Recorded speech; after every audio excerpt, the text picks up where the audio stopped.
Okay, how y'all doing? Let me talk to you about a game that I really enjoyed playing. A lot of people didn't understand the game, or I didn't understand the game when I first played it. But I knew what to expect. All right, Death Stranding.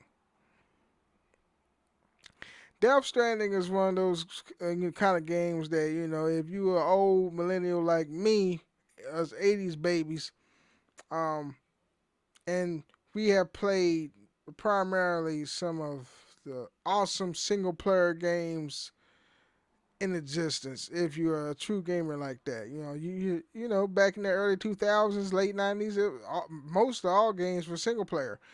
Now they're transitioning in this realm of multiplayer. All games got multiplayer mode, where it shouldn't be all games should have a multiplayer mode. Um, I enjoyed Death Stranding. For the many people that didn't like Death Stranding, are the people that either didn't like the slow burn of the game, was so enamored with playing with people, or they just didn't really like the game. The pacing was off for them. I get it. You was born probably in the late '90s, early 2000s, and you was brought up to play um, games where you can play with people. Of course, you're going to adapt and adjust to that. That's going to be your norm.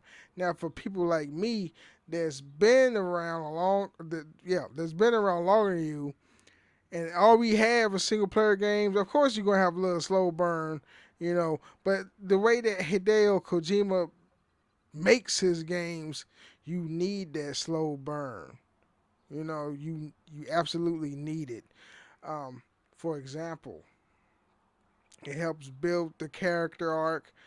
The It helps build just the characters in general. It gives you a sense of, okay, they are relaying the structure of how you should feel for the character. How well you will appreciate that character. If you had a little slow burn, yes, it's gonna take that fucking game. The first act, I think it was like 2 hours before anything happened.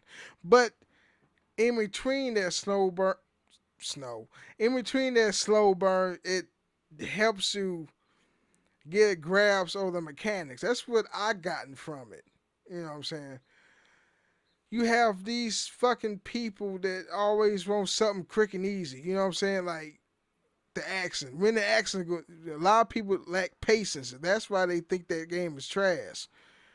A lot of people nowadays lack patience.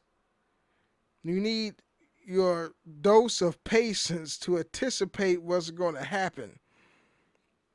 I love Death Stranding. I enjoyed that game.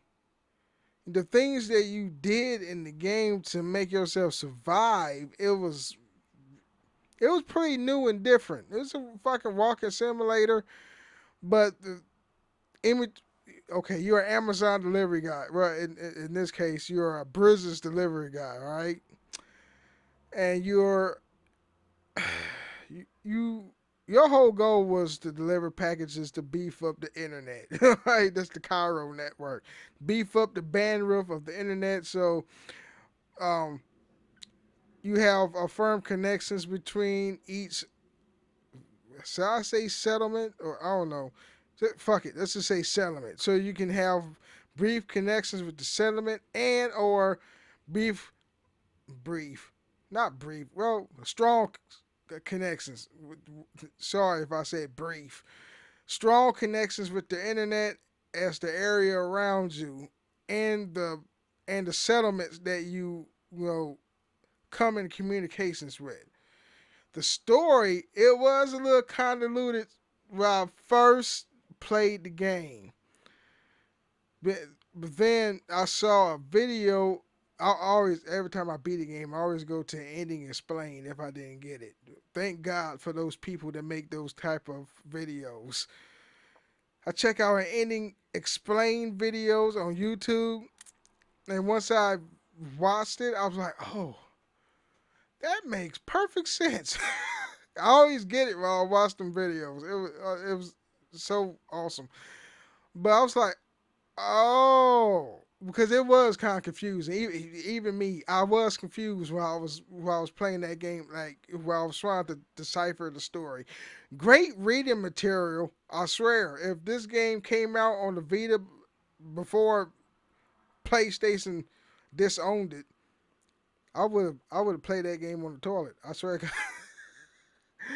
But man, it's a pretty good game. You know, even though I cheated halfway throughout the game, you know, I mod my save. Um, I put a lot of materials with it so I can build more shit so I won't run out. I can still die. I didn't put my shit on God mode, but I got unlimited supplies. It's awesome. I had a rack of blood grenades. You know what? I killed a. That was a.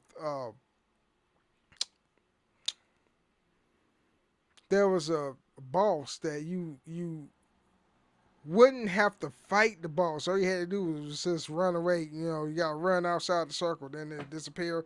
I stayed in that bitch, and I had a lot of blood grenades. That was my primary weapon against big ass bosses. Just chuck a grenade at them. I played that shit on easy, and I was just and it died. So I don't play games like every other person. You know, I bought the game. That means it's mine. That means I get to play the game how I see fit. All right. There ain't no fucking rules. I get to cheat. If I want to cheat playing single player video games, I'm going to do that shit. You know, you're only an asshole. You cheat with multiplayer.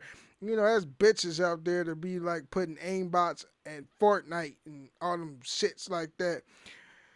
I don't do that bullshit. And so the safe way to cheat is just do it in an offline single player experience like Neo 2 or Neo. I did cheat that game. I don't have Neo 2, but and Sekiro or Sekiro.